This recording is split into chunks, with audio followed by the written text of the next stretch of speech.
Hey everyone, it is May 1st and it is time for my update. I've tried to do this video like 3 times today and I've gotten interrupted every single time. And I just put my little one down for a nap, so I think I might be safe. Knock on wood. And I'm going to talk kind of fast because there's a lot that I want to say. Hopefully that's helpful to you guys, and hopefully it's not just me going, first things first, okay. On March 7th, 2013, I had my gastric sleeve in Tijuana, Mexico. At that time, I was 276 pounds. I am now 232. That is over 40 pounds in 7 weeks. So I am pretty darn happy with that. I was a size 24 jeans. I'm now a 16 to 18, depending. 16's a little tight around my waist, where more, most of my fat still is based. But it fits my ass and my thighs great, which you're like, woo, it feels good. Whereas 18s are too baggy in the butt and thighs, but it feels better on my waist. So it all depends on how I'm feeling. I've stopped measuring like my arms and stuff because I didn't measure properly the first time, so that data's kind of just not accurate enough. So whatever, take your measurements properly if that's something that you want to do, because I screwed that up, so it's kind of pointless to me now. Okay, if I have any guy viewers, now would be the time to tune out or fast forward, because I'm going to talk about the lady time. Yeah, periods. Ladies, most big girls have problems with their periods, because being obese or heavy, or however you want to call it, generally kind of messes with that system. So sometimes we can go several months without ever seeing a period. And then they're really heavy and they're really painful. That's how mine always were. Okay, when I dropped the first 10 pounds, the 2 months that I've been out of surgery, it's like, I know exactly when those periods are going to be. Like, I have it marked on a calendar for this month, and I know that it's going to be there on that day. It only lasts for 4 days. The first 2 days are pretty heavy, and the last 2 days practically don't count.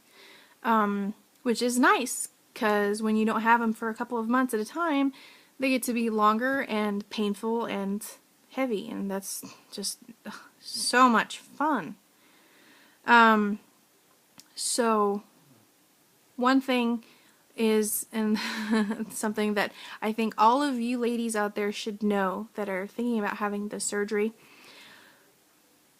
yeah, the first 50 some odd pounds that you drop, it's gonna regulate your periods, which means that your fertility is gonna go through the frickin' roof. Three of us that had surgery on the 7th or the 8th, with the girls that were with me, are pregnant. And those are just the ones that I've been able to keep contact with. So, and yeah, I'm pretty sure that I'm pregnant right now. I haven't actually taken the test, but I've been pregnant several times in my life, and I know what it feels like. So I'm kind of nervous about that. I'm not sure what my doctor's going to say, just being 2 months out of the surgery and being knocked up. But, of course, it's a blessing as well. I mean, for those of you that know from my first video, I lost a pregnancy in November. I lost a daughter. So, and that was part of the things that drove me to get the surgery in the first place, was that I felt like being obese was what caused it. And so, but now I didn't intend to get pregnant so quickly, but I knew this. I went to school to be an OBGYN, and even though I never finished schooling, or my education, I never went to go get my doctorate, but, or my PhD, I knew that when a woman loses weight, her fertility just naturally goes up. And but I was so focused on the weight loss. So, you know, you're so focused on losing, you know, looking at that scale, watching what you eat. You're just so focused on it. I was stupid. I didn't think about it. So that is something that all of you women out there need to think about, and you need to be prepared for preventing an unwanted pregnancy after you start losing weight, because that is a huge thing. You know, no matter if you've been told that you can't have kids because of polycystic ovary syndrome, which is generally, you know, they don't say that obesity causes it, but it can be a huge thing. It can be a huge, oh God, I can't even think, it can affect it. Let's put it that way. So generally when women lose weight, guess what? Their polycystic ovary syndrome will fade, not necessarily go away, but it doesn't become as much of a problem. You don't have cysts that are growing at such a fast rate, and they're not exploding as much, which I've heard is extremely painful. Luckily I've never had that, but my love to all of you that have had it, because I've seen it do its worst to some friends and family, and that just doesn't seem like pleasant stuff. But yeah, so if you know, no matter if you think you're too old to get pregnant, or if you think that it's never going to happen to you, guess what? It can. My friend texted me today and said, I'm pregnant, and I was like, oh crap, yeah, I'm pretty sure I am too. So it's the two of us, and then I knew that another friend of mine, the only other person I was able to keep in contact with, she's pregnant as well. So no matter how much you think it's not going to happen, trust me, as soon as you start losing weight, it can happen, and it most likely will. So anyways, on to other stuff. There was other things that I wanted to talk about. Vitamins, okay. Now you're going to laugh at me, but as part of my vitamin routine, I was taking prenatals. Because I had a bunch of prenatals left over from my miscarriage, from when I lost my pregnancy. And B, when you take prenatals and you take a daily supplement and you're looking at the backs and you're comparing, usually prenatals will kick the daily supplement's butt. So, you know, what are you gonna waste your money on? That's not a waste, but you know, I would rather go for the one that has more, which is generally the prenatals. And that's what I went for. You know, I don't have to have a bunch of other stuff. You know, I didn't have to buy a daily supplement and iron and B12s and all this other stuff. The only other one I take besides my my prenatal vitamin, which I'm glad now that I was taking, since, you know, the obvious, but is a calcium, because I don't get a lot of dairy in my diet. I don't drink a lot of milk. I have been eating more yogurt and cottage cheese, but not as much as my doctor wanted. So I take one of those gel cap, and they're huge. They're gigantic.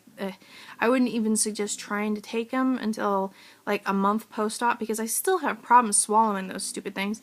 But they're gel caps, and I don't know, for those of you that don't know, you don't take iron and calcium at the same time, because they cancel each other out. Your body doesn't absorb them, so it's a waste of your time and money. So when somebody sits down and drinks a glass of milk and eats a peanut butter and jelly sandwich, they're thinking, oh, I got calcium and iron. No, you didn't, because you ate them together. It's just going to flush right out of your system, and you didn't get either of them. So you have to take one in the morning and one in the evening. Just a quick tip. So, let's see. I stopped drinking the protein drinks. I'm taking the protein bars instead. I'm eating those. I go to Costco, and they're called Premier protein bars. They're the same brand as the drinks that I was getting. It's just the more I drank them, the more I tried to hide the texture in the ice cream or the yogurt or whatever I would try to do, it was still the texture thing, and I couldn't get past it. It was horrible. Yeah. If you're a texture person, I would suggest getting the protein bars. They're a lot easier. As far as what I'm eating now, I'm pretty much eating everything normal. I just celebrated my 13-year anniversary with my husband. We went and had sushi. I got about 3 pieces down. And for those of us that love sushi, okay, usually, they're probably about that big around. And anybody that's had gastric surgery, we know that we have to chew smaller portions, we have to chew them very well, and we have to eat slowly. With sushi, it's hard. You can't bite those things in half because then they just fall apart. I tried biting it in half, and it ended up getting, it's not stuck, but it feels like it gets stuck. It's that horrible pressure, just like right here, almost like you're suffocating. And so that didn't work. So I just popped a whole one in my mouth. Probably look like a fat chipmunk, but oh well. And I just chewed it very slowly and swallowed little bits by little bits, and I didn't have any problems at all. So I can pretty much eat anything now. I've even had a little bit of soda, little bits. I'm talking like maybe 2 ounces at a time. Like once a week, I will sip it a little bit, but you have to be very careful, and I wouldn't suggest doing that until you're at least a month out. And you have to burp almost immediately because of the gases. I'm able to eat a little bit of chocolate, little portions, I don't want to go back into old habits. I think the best thing that I've learned is that food should not be, it should not be a habit. It should not be really a pleasurable thing. It shouldn't be a treatment for or like a therapy. It shouldn't be a cure for boredom. Food is fuel, and that's all it should be. Now, if you had told me this before the surgery, I would have been like, yeah, that's not going to happen. But now, when you're forced to think about what you eat, and you're forced to deal with all the things that you have to deal with when you've had the surgery, it's a lot easier to understand that food is merely fuel, and yes, it's good to enjoy it, but it's another thing to take that enjoyment to another level. Okay?